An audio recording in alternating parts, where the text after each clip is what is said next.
Welcome to GenAI in Drug Discovery. In this short intro, I'll give you the vibe of the series, the goals we're aiming for, and a couple of tiny fun demos to set the mood without spoiling what's coming next. This course is built for busy learners. Episodes are short and bingeable, and every video comes with a hands-on notebook so you can try things immediately. We'll work with real-world datasets and a modern GenAI stack so you see how these tools behave outside of toy examples. Across the series, you'll pick up practical recipes you can reuse, from data handling to model tuning to evaluation. We'll highlight safety-aware workflows and good engineering practices, and we'll bring it all together with a capstone so you can show your end-to-end skills. In this intro, I'll also show a couple of quick demos. Nothing heavy, just enough to give you a feel for the tools and the kind of results you can expect when we get going for real. If that sounds useful, make sure to subscribe and turn on notifications so you don't miss episode 1. Ready? Let's dive into GenAI for drug discovery, clearly, safely, and hands-on.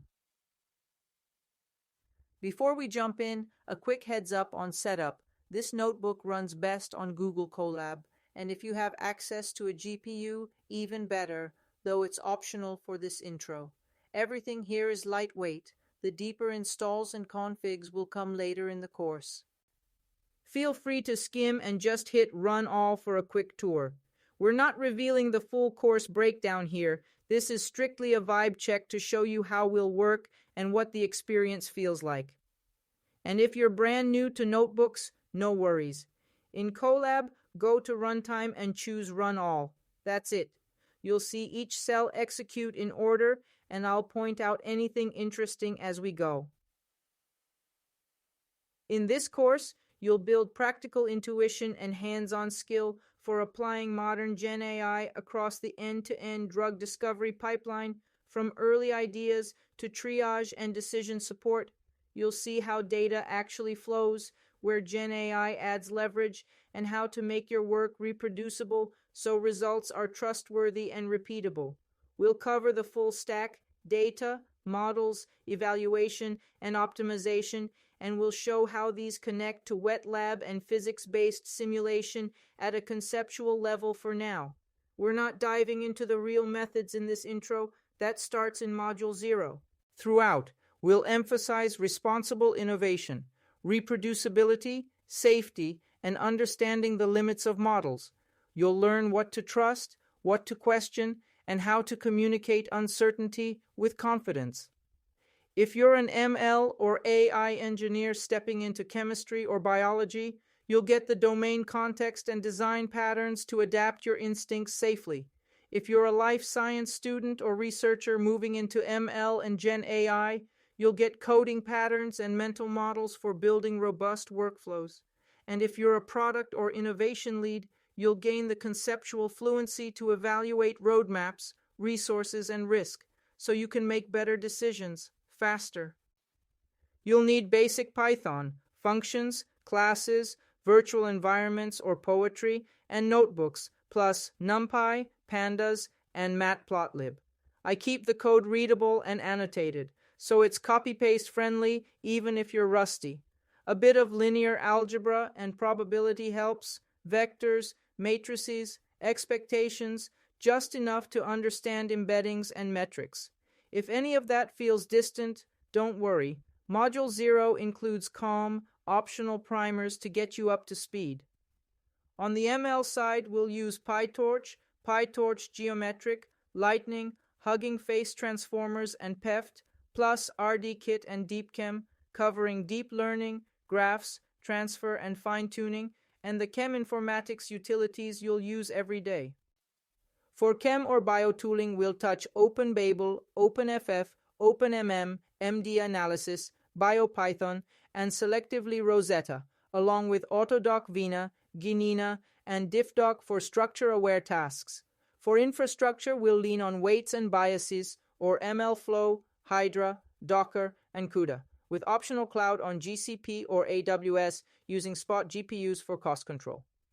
And we'll reference well-known data sources like ChemBL, PubChem, BindingDB, PDB, Uniprot, Zinc, Enamine Real, Drug Bank, Cider, Clintox, Tox21, and the ADMET Lab APIS, always respecting terms of service and showing safe, citation-friendly use. Let's get your environment ready in Colab. This setup is intentionally light, just enough for the intro, because the full install happens in Module 0. In this cell, you'll see a few pip commands that are commented out. If you're running on Colab, simply uncomment the lines you need and run the cell. Start with RDKit, PyP, and SELFIES if you want to try the tiny molecule demos. The PyTorch line is optional for this intro, but if you do enable it, Colab will fetch a CUDA-compatible build so you can check your GPU later. The Matplotlib, Pandas, and NumPy line gives you the usual scientific stack, and IP widgets enables a few interactive touches. We'll lean on these more in later episodes. If installs take a minute, that's normal. After installing heavier packages like PyTorch, it's a good idea to restart the runtime so everything loads cleanly, then run the cells again. When you're done, the cell will print a simple confirmation so you know the setup is ready. Let's do a fast environment check so you know what you're running on. This cell prints a simple snapshot, your Python version, operating system, working directory, and the current time, just to confirm the basics are in place. Next, it looks for PyTorch and checks whether CUDA is available. If PyTorch is installed, you'll see the version number. If CUDA is enabled, we'll also print the name of your GPU so you know Colab picked it up correctly. If CUDA isn't available, that's okay for this intro. Most demos don't require it. And if you do want a GPU in Colab, go to Runtime, change runtime type, GPU, then rerun the cell. If the cell says PyTorch isn't available yet, no problem. This is just a teaser. You can always install PyTorch later, restart the runtime, and rerun. The goal here is simply to verify your setup and give you confidence before we dive deeper in Module 0. Let's set the mood with a simple visual. In this cell, we'll use RDKit to draw a small grid of familiar over-the-counter molecules. Think aspirin, ibuprofen, caffeine, and acetaminophen.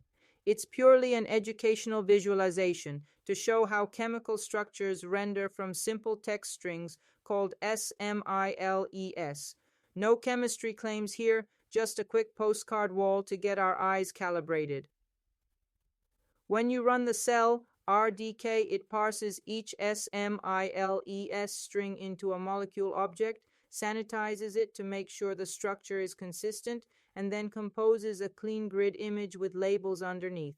If you don't see the image, you probably haven't installed RDKit yet. Scroll back to the quick setup cell, uncomment the RDKit PyP install line, run it, and then come back here. As you look at the grid, notice how different functional groups show up: aromatic rings, carbonyls, amides, and so on. In later episodes, we'll use these structures as data, featurizing them for models, generating variants, and checking properties. For now, this is just a friendly visual warm-up to show what's possible with a single line of SMILES. Let's try a tiny, just-for-fun demo that connects text tokens to molecules. Generative AI works with tokens, and in chemistry, one tokenization you'll see is SELFIES, a robust string representation where every token sequence is designed to decode into a molecule. In this cell, we randomly sample a handful of SELFIES tokens, stitch them together, and decode the result into a SMILES string. When you run it, you'll see two lines in the output: the SELFIES string we sampled and the decoded smiles.